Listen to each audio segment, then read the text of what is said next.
Hello, my people. Good day to you, good morning, good afternoon, good evening.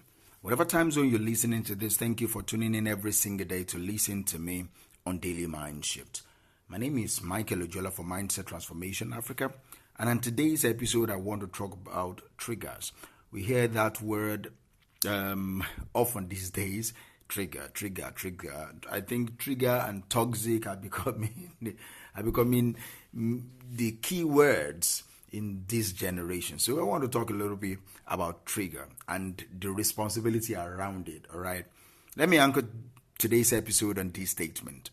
Your triggers are your responsibility. It is not the world's obligation to tiptoe around you. So fix up. Your triggers are your responsibility. It is not the world's obligation to tiptoe around you. So fix up. That is what I want to talk about today. We live in a time where it's becoming common to hear phrases like, you triggered me. That's a trigger to me. For me, you're triggering something in me. See, don't get me wrong.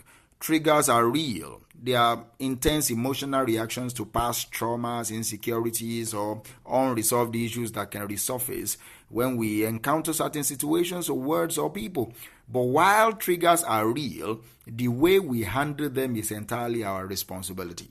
While triggers are real, the way you handle them is entirely your responsibility. You might feel triggered by someone's comment, by something you see online, or by a situation at work or at home.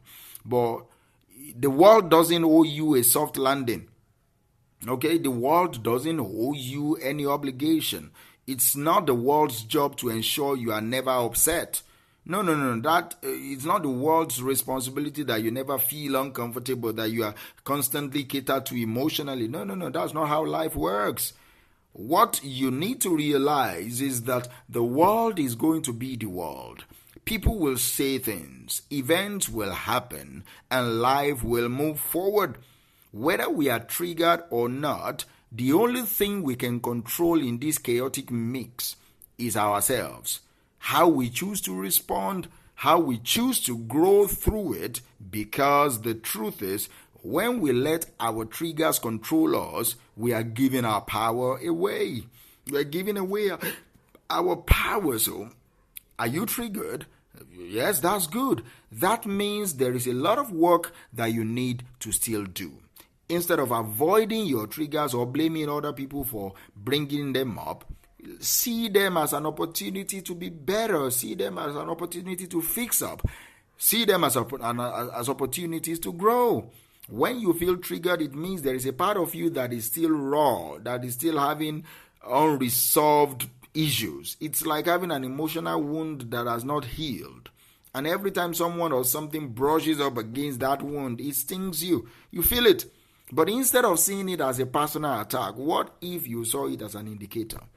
I tell people, emotions are data. They are feeding you back their data. So how you interpret or plot the graph of that data is your responsibility. But emotions are mere data. Can you see that those triggers as a sign that there is more healing to be done in yourself? There is more work to be done on yourself. Think about it like this. If you had a physical wound, you would not just expect everyone around you to stop moving just so that they don't accidentally bump into you. No, instead you will work to heal that wound. You will take care of it until it is no longer sensitive, until it's no longer something that affects your daily life. Emotional wounds work the same way.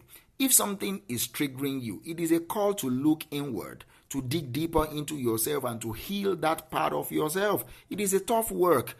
It requires self-awareness, okay? It requires patience and a lot of honesty with yourself. But in the end, it is worth it. Because once you heal those wounds, once you take responsibility for your own emotional state, you become unstoppable. You become better. You become mature. You no longer react to the world. You respond to the world from a place of power. See, the blame game will get you nowhere. Just so you know. Because you're blaming other people doesn't mean you'll be better. Once one of the most common responses that I've seen over time to feeling triggered is to blame the other person, or you blame the situation that caused it. You made me feel this way, or if they had not said that, I'd be fine. No, come on. It's easy to slip into this mindset. But here is the truth, and harsh truth. No one can make you feel anything. Without your permission, no one can make you feel anything. Your emotions are your responsibility. When we blame other people for how we feel, we are essentially saying that I have no control over my emotional state, and that is a lie. I'm going to put that burden on someone else. It will not work. It's a form of emotional outsourcing, I call it. It's a recipe for perpetual frustration. Blaming other people for your triggers is a way to avoid the real work. It is easier to point fingers than it is to sit with yourself and ask, why does this bother me so much? What unresolved issue is this bringing up in me? But let me tell you this. If you want to grow, if you want to evolve into the best version of yourself, you have to stop playing the blame game. You have to start taking ownership. The next time you feel triggered, this is what I want you to try something different, okay? Instead of immediately reacting, pause, all right? Just chill. Take a step back. Breathe. Ask yourself, why am I feeling this way? And dig deeper. Make sure you answer that question. Don't just ask, why am I feeling this way? And say, oh, he caused it. No. Ask yourself, why am I feeling this way? Why am I feeling hot like this? Dig deeper. It's not about the other person or the situation. Yes, they might have triggered you, but it is not about them. It's about you. It's about what is going on inside of you. And once you identify what is going on inside of you that makes you to be triggered or to feel what you're feeling, you can start to work on it. Because growth requires ownership. Growth requires ownership. It requires you to look at yourself honestly and take responsibility for every part of your life, your emotions, your reactions, your triggers.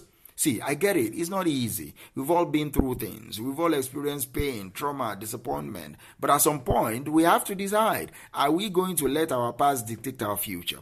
Are we going to take control, take ownership, and start living life on our own terms? Those are the questions that we need to ask and answer. When you take responsibility for your triggers, you take back ownership of your life. You are no longer at the mercy of every comment, every social media post, or every person who rubs you the wrong way. You become grounded in yourself. You become unshakable. And that is where true freedom lies. When you stop expecting the world to adjust itself for you and instead you adjust yourself to the world, you find peace. You realize that no matter what happens outside of you, you are in control of what happens inside of you. And that is power. That is the power that comes from emotional regulation.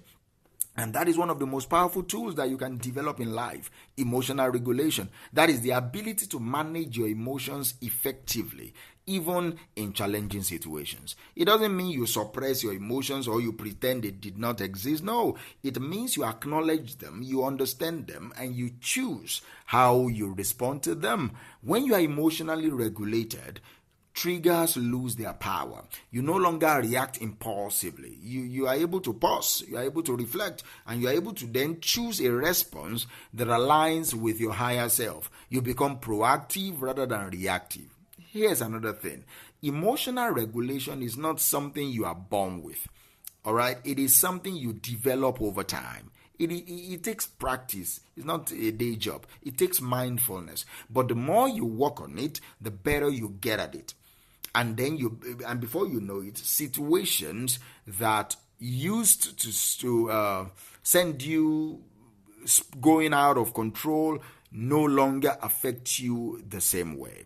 When you take ownership of your emotional state, you free yourself from the need to control other people. You no longer need the world to cater to your sensitivities. You become emotionally independent, and that is a powerful place to be. You are no longer waiting for others to change so that you can feel okay. No, you are no longer hoping that the world will adjust itself to accommodate your wounds. No, Instead, you're taking control of your own healing. You are becoming the master of your own emotional experience. And that is freedom. That is power. And that is what it means to live a life of personal responsibility. As you go today, remember, your triggers are your responsibility. The world is not obligated to tiptoe around you, and that is okay. So go ahead